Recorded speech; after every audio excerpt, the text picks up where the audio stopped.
Assalamu alaikum жамаат, кандайсыңар? Баткенге жардам берген айылдар, Алла разы болсун. Аттарды окуп коеюн. Ананьева, Семеновка, Григорьевка, Темировка айылдары, Орумду, Сарой, Чоң Сарой, Орто Өрүктү. Силерге Алла разы болсун. Мына биз Токмокко жеттик, Кудай буйрса. Токмокко жетип кетип баратабыз. Силердин аманаттарыңа жеткизели деп аракет кылып баратабыз колубуздан келишинче. Иншаллах жеткизебиз. Кыргызстан алга.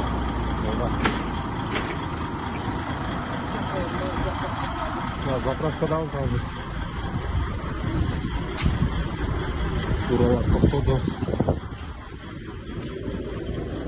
Акчатлар текшерип алып бизде.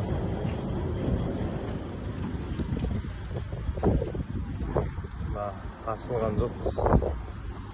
Эмес, тротуардын болмасы.